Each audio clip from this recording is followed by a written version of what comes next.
Tässä nyt tulee aina kaiken näköisiä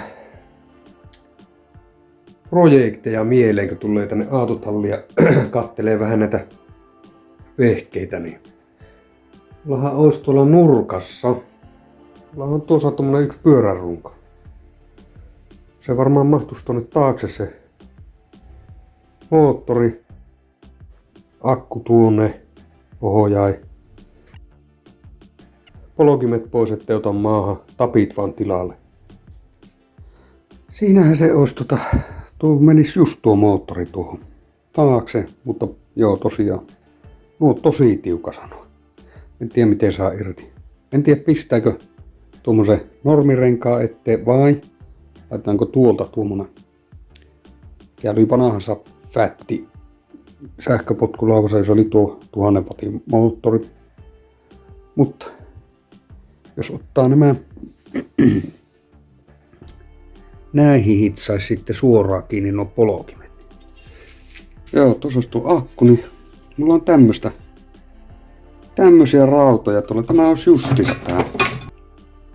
Ja sitten tuohon päälle tarvitsisi tuo ohjaimen paikan. Tuohon noin. Tämä olisi tähänkin. Aivan justiinsa. Oi että. Kyllä me taidetaan näistä leikkua noita. Tehdä kotelo tuonne rungon väliin.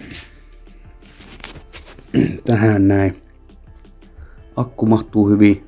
Ja jos tuonne laittaa se ohjaime, siitä vaan sitten johot moottorille taakse ja johot, mutta jarrulla ja kaasulla.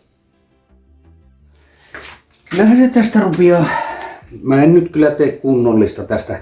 Kun talvi on tulossa, niin se on pakko saada purettua. Tuo akku.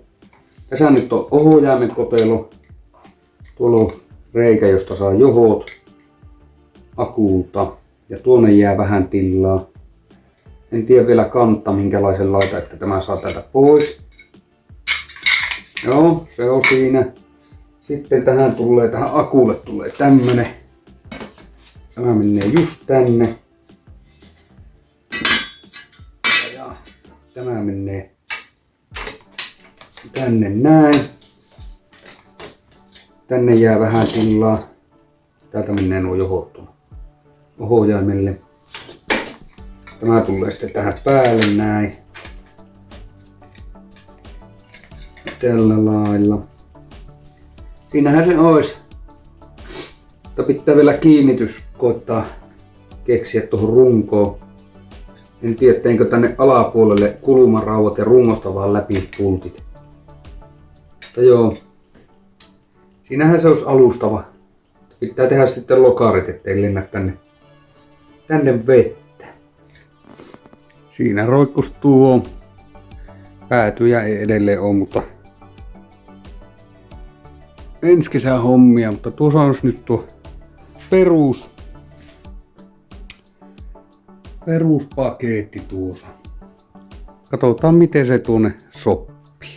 Eikö toisella puolen kiinnitys, muuten tämä ei mahu tämä akun kanssa.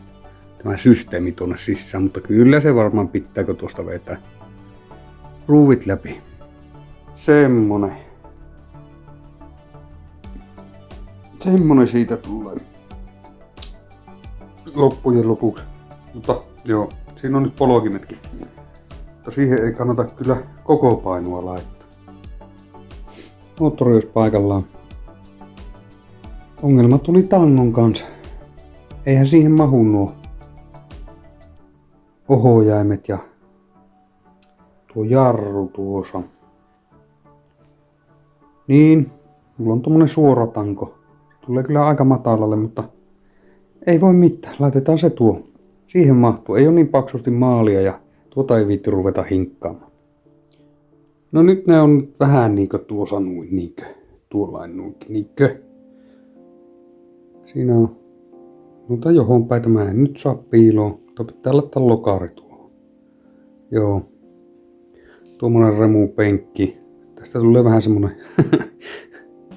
semmonen, että en nyt tee semmoista kunnollista tästäkään.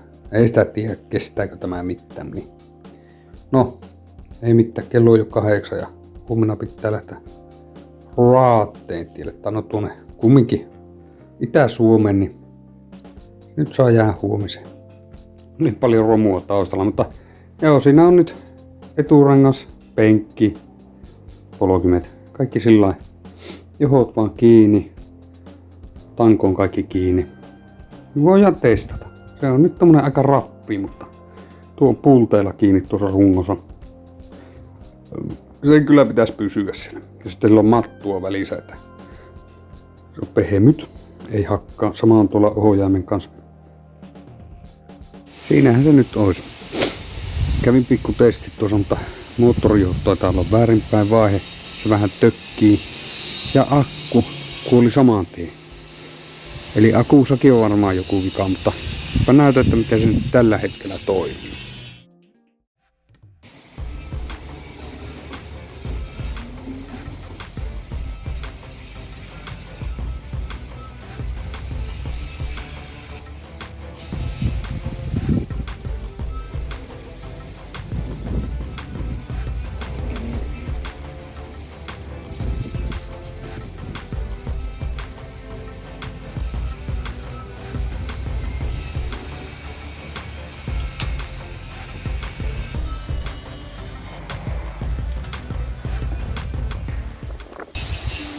Sillähän se toimii.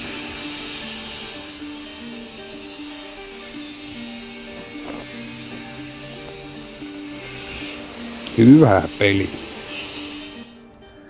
Kyllähän se pelittää ja se on nyt tuossa pari päivää ollut, kun ei ole ehtinyt mitään tehdä. Elikkä vielä on aika paljon ongelmia, mutta nehän korjataan sitten ensi kesänä. Talvi on tulossa. Joo. Rengas, tussu, se vuoti jostain ilmaa. Laturin paikan teki tuohon. Tämähän ei nyt ole teipillä vaan. Mutta testimielessä hyvin pelittää. Lokaarit. Ei lennä paska. Polkimet. Ei osu maahan ihan. Mutta joo. Semmonen vehe. Korjataan sitten ensi kesänä. Akun mä jouan korjaankin tässä talven aikana. Mulla on pattereita, niin kennotetaan uusiksi. Saadaan vähän kantomatkaa ja en sitten tiedä mitä sillä tehdään, mutta on paha. Nuo pellit tehdään. Käydään hitsaa vähän paremmin. Reijät umpeen ja sun muuta. Kyllä. Kyllä se siinä. Eihän noita osia kannata roskiin heitellä. Niistä voi tehdä jotain tuommoisia. Ja kun nämä on kaikki ylimääräisiä, niin vaikka myy sitten vielä 10, jos ei muuta. Tilaa viemästä. Ensi video.